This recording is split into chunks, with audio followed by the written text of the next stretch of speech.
시작합니다. 오늘 9월 19일 일요일에 인사드리고요. 연휴 잘 보내고 계시죠? 연휴가 좀 시작이 됐습니다. 우리나라 이제 추석 연휴가 좀 시작이 됐고, 그래서 이제 월, 화, 수 3일은 우리 시장이 휴장입니다. 그래서 3일 동안 이제 미국 증시는 열릴 거예요. 중국이랑 뭐 대만은 같이 우리나라랑 휴장이 되는 부분인데, 미국 증시는 계속적으로 열리고 우리나라가 그 3일치를 한꺼번에 이제 반영을 받게 될 겁니다. 목요일에. 그래서 그 전에 시장 점검을 오늘은 좀 해보고요. 이제 화요일이나 수요일쯤에 다시 한번 이 미국장 흐름 보면서 이제 좀 예측을 해봐야겠죠. 목요일장에 대해서 좀 그렇게 좀 진행을 하도록 하겠습니다. 근데 이제 목요일에 우리 시장이 개장을 하게 될 텐데 23일이에요. 20일, 22일이 또 FMC가 있어요. 9월 FMC가. 그렇기 때문에 우리가 개장을 하면은 그 영향까지 한 번에 이제 목요일에 받으면서 출발을 하게 될 겁니다. 그러니까 좀 녹록치 않은 거죠. 지금 상황이 좀 녹록치가 않다. 이렇게 좀 말씀을 드리고, 이 방송은 편하게 라디오처럼 좀 들으시면 됩니다. 좀 핵심만 좀 말씀드리면서 오늘 해외 증시도 좀 보고 전략에 대해서도 다시 한번 좀 말씀드리고 기회가 좀 오고 있는 것 같아요. 이제 기회를 우리가 좀 준비를 하자고 좀 말씀을 드렸잖아요. 그 부분도 좀 말씀을 드리면서 시황 방송 시작하도록 하겠습니다. 먼저 좀 봐야 될 부분이 헝다그룹이에요. 헝다그룹. 이게 지금 이 내용이 파산설이 돌고 있죠. 돌면서 홍콩 시장이 다시 한번 좀 급락을 해주는 그런 모습이 좀 진행이 됐는데, 그러니까 뭐 말들이 많습니다. 이제 중국에서 이제 지원을 해줄 거다. 이 정부에서 지원을 해준다는 뭐 얘기도 있고, 아니다. 지금 헝다그룹에 대해서 계속적으로 좀 지원을 해줬던 부분이 있거든요. 그래서 이번에는 파산하게 될 수도 있다. 뭐 이렇게 좀 얘기가 나오는데, 이건 제 개인적인 생각입니다. 제 개인적인 생각으로는 지원을 좀 이렇게 전에 그렇게 해주기보다는 좀 두고 볼 가능성도 좀 있을 것 같아요. 왜냐면은 이제 중국에는 3대 파벌이 있잖아요. 이제 태자당, 지금 이제 국가 주석이 있는 태자당이 있고, 이제 상하이방이 있고, 이제 공천당이 있고, 이렇게 세 파벌이 있는데, 지금 이제 그 헝다그룹은 좀 상하이방 쪽에 자금이라고 제가 알고 있어요. 그렇기 때문에 이 부분은 우리가 그냥 넘기기에는 좀 그렇고, 이 부분에 대해서도 좀 갑자기 튀어나왔던 부분이기 때문에 좀 주의 있게 봐야 된다. 라고 좀 말씀드리도록 하겠습니다. 홍콩은 수요일이 휴장이에요. 월, 화가 좀 개장이 되는데, 그래서 홍콩이 요즘 어떻게 움직이는지, 어떻게 또 뉴스가 업데이트 돼서 진행이 되는지, 그래서 준비해서 좀 말씀드리도록 하겠습니다. 제가 드리고 싶은 말씀은 좀 그냥 쉽게 지나쳐서는 안 될 내용이다. 왜냐면은 우리는 중국과 좀 경제 관계에서 좀 밀접하게 연관이 있기 때문에 계속적으로 좀 주시를 해야 된다. 이렇게 좀 말씀드리도록 하겠습니다. 자, 그럼 시장을 볼게요. 시장이 위치가 진짜 아주 교묘하게 위치를 갖다 붙여놓고 끝냈어요. 자, 이렇게 추세를 이렇게 말씀을 드렸잖아요. 지금 추세에 딱 붙여서 끝냈죠, 지금. 딱 붙여놓고 끝내는 상태이기 때문에 시장도 지금 간을 보는 거예요. 우리가 3일 쉬기 때문에 무작정 계속 밀기도 뭐 했고, 또 계속 올리기도 뭐 했고, 좀 그런 흐름이었죠. 그리고 이제 선물을 좀 누적을 보면은 1조 5천억까지 샀다가 16일에 1조를 매도를 했죠. 그렇기 때문에 선물 매수 규모도 좀 줄여놓은 상태예요. 그래서 관망 심리가 계속적으로 좀 작동이 된 거죠. 시장에. 그래서 이제 추석 전에는 현금을 만들어서 제가 9월은 계속적으로 말씀을 드렸어요. 현금을 50%까지 가지고 가셔야 된다. 그래서 불확실성이 계속 있기 때문에 이렇게 좀 전략을 드렸죠. 그래서 잘 대응을 해 놓으셨을 거라고 좀 생각을 합니다. 이제 뭐 적극적으로 우리가 매수를 들어가고 하는 것도 이제 추석 이후로 9월은 좀 이제 FOMC까지도 좀 관망을 하고 그 다음을 보자. 이렇게 이미 지금 전략을 말씀을 드렸던 상태죠. 근데 지금 선물에서도 좀 규모를 줄여놓고 외국인이 이제 추석을 가는 그런 모습이 좀 진행이 됐다. 그리고 추석 전에 우리가 교묘하게 딱 추세선 딱 붙여놓고 시장이 좀 마감을 한 그런 상태다. 그럼 이제 목요일에 열릴 때 한 번에 반영을 받겠다. 이런 얘기죠. 그런데 이제 금요일 새벽에 좀 미국장이 1%가량 하락을 하면서 좀 마감을 했기 때문에 당장은 뭐 좋은 상황은 아니죠. 대신 이제 월, 화, 수에 좀 올려주는 그런 모습이 좀 진행이 돼야 되는데 해외 증시를 오늘은 좀 중점적으로 좀 봐야 될 것 같습니다. 해외 증시에 맞춰서 우리가 좀 전략을 가야 되는 부분이 얘가 이제 추세가 이렇게 올라갔죠. 나서 이렇게 올라갔습니다. 그리고 여기서 이렇게 올라가는 거니까 지금 추세에서 여기가 상단이에요. 상단이 좀 진행이 됐고 길게 나오는 추세는 여기서 이렇게 가는 추세. 추세가 굉장히 중요합니다. 여기서 이렇게 또 올라가는 추세. 그래서 미국도 금요일에 나스닥이 여기 보여드릴게요. 여기 딱 붙여놓고 끝냈는데 여기 이탈을 하면 여기도 열려 있습니다. 열려 있는 게 맞아요. 그러니까 미국이 이 15,000을 깨버리면은 우리 시장도 N자형 하락이 충분히 가능합니다. 그래서 미국장도 굉장히 좀 중요한 위치에 있다. 얘가 지금 여기 상단을 찍고 다시 하단까지 내려온 거예요. 여기서 이제 다시 올려주면은 좋은데 여기를 이탈시키면은 지난 저점 그리고 또 지난 저점 요런 구간 이렇게 해가지고 또 지지선이 있죠. 그래서 여기까지 가능성을 좀 열어둬야 되는 그런 모습이 좀 진행이 되고 있다. 그리고 이제 부채한도 협상이 옐런이 이미 10월은 좀 한계다라고 얘기를 했기 때문에 9월 중으로 좀 끝내줘야 돼요. 미국 이제 채무 한도 조정이. 근데 그것도 아직 나오지 않고 있습니다. 계속 지금 불확실한 게 많이 있어요. 시장에 이제 중국 리스크도 있고 미국 리스크도 있고. 그래서 제가 9월에는 이제 미국장 말씀드렸잖아요. 이제 8월이 올랐기 때문에 9월에는 안 좋을 수 있다. 왜냐면 그렇게 좀 진행이 되고 있습니다. 이거를 이제 분봉으로 좀 보게 되면은 이 단이 이렇게 단이죠. 이렇게 진행이 되는 거예요. 이제 마디가 이만큼의 폭이 또 내려올 수 있다 그랬죠. 요 마디가 또 이렇게 좀 진행이 된 겁니다. 이렇게.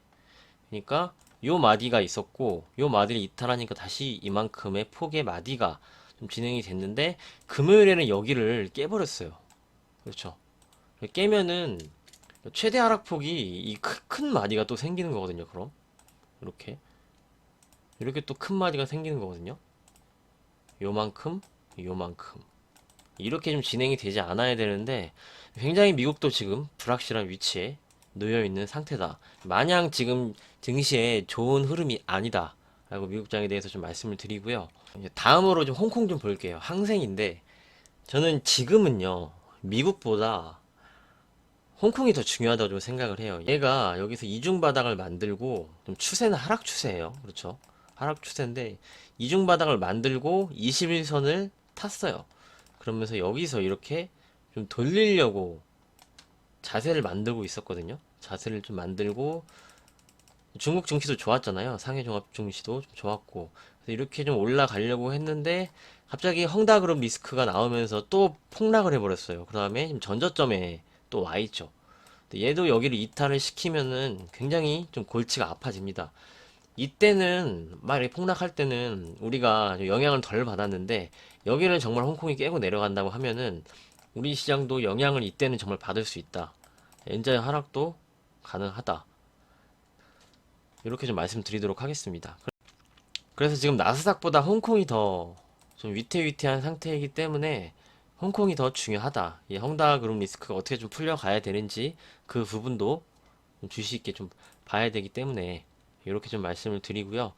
금요일에는 다행히 이렇게 좀 양봉 만들면서 거래량도 늘면서 전저점을 잠깐 이탈했다가 꼬리를 만들어준 흐름이 캔들상으로는 좋게 나왔어요. 이제 이 캔들은 저점을 한번 깼다가 올라가는 거기 때문에 그리고 거래량도 증가하고 양봉이 이렇게 나오고 고점이 마감이죠.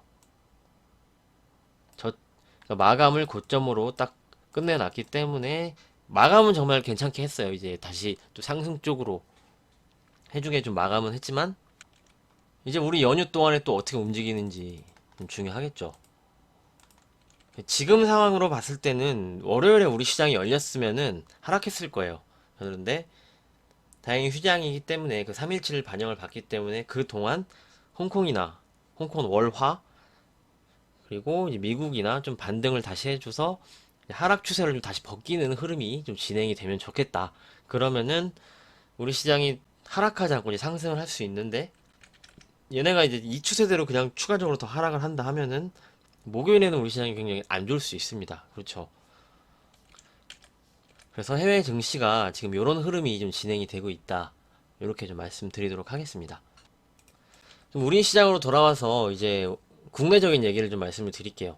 해외 증시는 이 정도 좀 보시면 될 것 같고, 이제 환율을 먼저 보면은 다시 또 고점 테스트가 좀 진행이 되고 있습니다.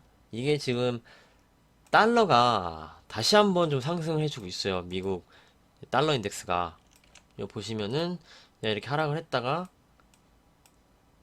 여기서 이렇게 만들고 다시 올라가고 있죠. 그러니까 환율이 또 상승을 할 수밖에 없죠. 근데 환율이 지속적으로 상승을 하면 또 주가에는 부담이 될 것이기 때문에 이 부분을 좀 확인을 해야 된다라고 좀 말씀을 드리고요. 저는 시장으로는 아직 좀 불안한 모습이 남아 있다고 좀 생각을 해요. 국장으로 돌아와서 말씀을 드리면. 그런데 이제 종목들 있잖아요. 제가 원래 시장과 이 종목을 같이 보잖아요. 그러니까 시장이 좋을 거라고 생각을 하면은 종목을 굉장히 많이 말씀을 드려요. 그리고 이 종목 괜찮아 보인다, 저 종목 괜찮아 보인다.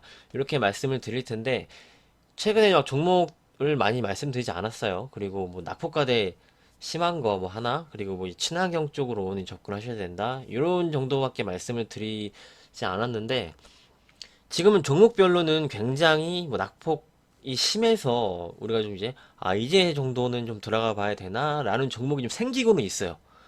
이게 지금 이렇게 하나 둘 생기고 있는데, 또 반대의 경우에는 삼성 SDI처럼 고점을, 얘도 이제 쌍고점이죠.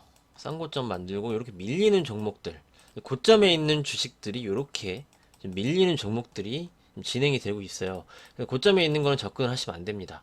그리고 이렇게 움직였다가 요까지 내려와서 한 번 더 내려가는 애들도 있죠. 이런 거는 이제 슬슬 좀 관심을 갖고 좀 봐야 되는 타이밍이 오는 것 같은데, 아직 시장이 불안하네. 요 정도로 좀 생각을 하고 있습니다. 얘는 이제 하락이 시작이 된 거고, 삼성 SDI는 이렇게 여기까지 내려왔다가 한 번 더 내려가는 애들이 있죠. 이런 애들은 뭐 추가적으로 더 하락이 나와도 얼마 크게 나올 수가 없기 때문에 한번 이런 쪽으로 좀 봐야 될 것 같습니다. 근데 이제 시장은 좀 우리가 좀 열리고 나서 그리고서 이제 보는 게 좀 현명하겠죠. 미리 이렇게 보기보다는. 그래서 이런 종목에 대해서는 이제 수요일 날 말씀을 드릴게요. 아직 해외 증시도 다 살펴보지 않았기 때문에 수요일 날의 종목은, 관심 종목은 좀 말씀드리도록 하고, 그런 게 좀 많이 보이기 좀 시작을 했다. 낙폭 과대로 가는 종목들이 슬슬 좀 나오기 시작을 했다. 좀 이렇게 정도 이해를 하시면 될 것 같습니다.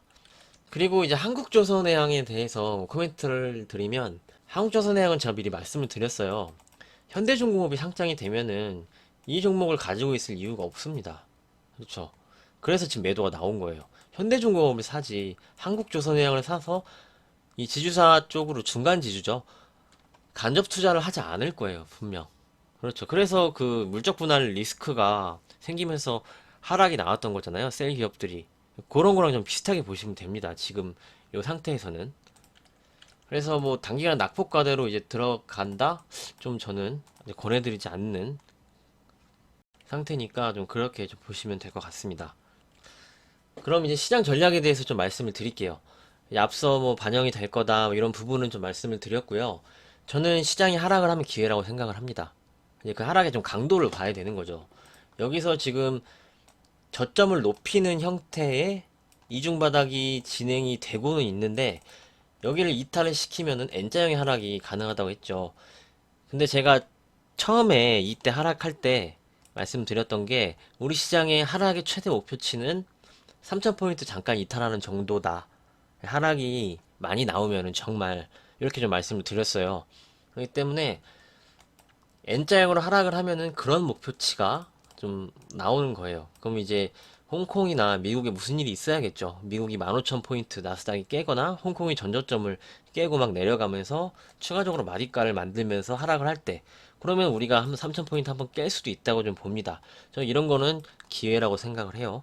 낙폭과대 좀 적극적으로 이제 다시 사서 많이 가격 매력이 생겼으니까 그때부터 다시 이제 또 고하는 거죠. 그렇게는 저는 보고 있습니다. 그런데 이렇게 진행이 되려면 우리 연휴 동안에 미국이랑 홍콩에서 무슨 일이 좀 진행이 돼야 된다. 그리고 그런 일이 없으면은 여기서 이렇게 또 다시 돌릴 수 있어요. 추세를 지금 만들고 있기 때문에. 그래서 올라가면은 전략이 유지입니다. 올라가는 거 별로 재미없다 그랬어요. 뭐 여기까지 다시 한번 올라가고 여기 다시 잠깐 올라갈 수는 있겠지만 계속적으로 올라가서 갈 수 있는 구조가 절대 아니라고 이때도 계속 말씀드렸습니다. 그러면서 우리 시장은 큰 박스권, 저점, 지난 저점, 고점에서 내년까지 움직일 가능성이 크기 때문에 이 전략으로 계속적으로 좀 보셔야 된다. 상단에는 현금 확보, 하단에는 다시 주식을 매입할 수 있는 그런 걸로 큰 그림으로 이제 보시고, 공략은 역시 뭐 친환경 계속 좋다고 좀 생각을 하고요. 오히려 여기서 무슨 일이 생겨서 하락을 하면 이때를 기회로 노려야 된다. 그러면서 이제 현금 확보를 했잖아요. 현금 확보를 했기 때문에 그 현금을 계속적으로 뭐 들고 있는 거는 아니죠. 그래서 그런 기회가 왔을 때는 적극적으로 우리가 좀 들어가자. 그 키가 지금 우리 연휴 쉴 때 좀 나올 수 있으니까 그걸 보면서 이제 추가적으로 수요일에 시장 점검해 드리고 하면서 좀 말씀드리도록 하겠습니다. 그렇게 계속적으로 보시면 되고, 시장은 계속 큰 박스권이다. 지금은 적극적으로 하는 구간이 아니다라고 그랬습니다. 추석 전에는 오히려 현금을 가지고 가자라는 전략이었기 때문에 그 이제 우리가 준비가 되었으면은 그 준비를 이제 다시 활용을 해서 기회로 만들어야겠죠. 그래서 좀 주시하면서 연휴 기간에도 좀 보도록 하겠습니다. 그래서 뭐 특이한 사항이 생기면은 언제든지 영상 통해서 좀 말씀드리고요. 이제 화요일이나 수요일에 이제 종목도 낙폭간의 종목들도 좀 보고 시장 해외 증시 어떻게 움직였는지 그런 부분에 점검하고 체크해서 추가적으로 좀 말씀드릴게요. 지금까지 시황 계속 설명드렸던 부분과의 변화는 아직은 없고요. 계속적인 같은 스탠스로 계속 보고 있습니다. 그러면서 이제 슬슬 좀 낙폭과대 정말 많이 빠진 종목들도 좀 보면서 접근하려고 좀 전략을 갖고 있으니까 자 참고해 주시면 감사하겠고요. 추석 연휴에는 너무 이제 주식 생각하지 마시고 가족들과 좀 좋은 시간 보내셨으면 좋겠습니다. 연휴 때도 괜히 생각할 필요는 없잖아요. 어차피 우리가 할 수 있는 일은 없어요. 예, 휴장이기 때문에 뭐 매수 매도가 되는 게 아니니까 좋은 시간 생각하지 마시고 보내시길 바라고요. 그냥 잊고 계시다가 다음에 제가 방송 화요일이나 수요일에 올려드릴 테니까 그때 보시면서 이제 점검하고 가시면 될 것 같습니다. 예, 추석 연휴 가족들과 지인분들과 좋은 시간 만들고 즐겁게 보내셨으면 좋겠습니다. 작년에 이어서 올해 지금 구독자님들과 두 번째 추석을 맞는데 작년에도 그랬지만 1kg씩만 쪄서 만나는 것으로 약속하고요. 궁금한 사항 있으시면 영상 댓글에 언제든지 좀 남겨주시고요. 저는 이틀 뒤에 찾아뵙도록 하겠습니다. 풍성한 한가위 되세요. 수고 많으셨습니다. 감사합니다.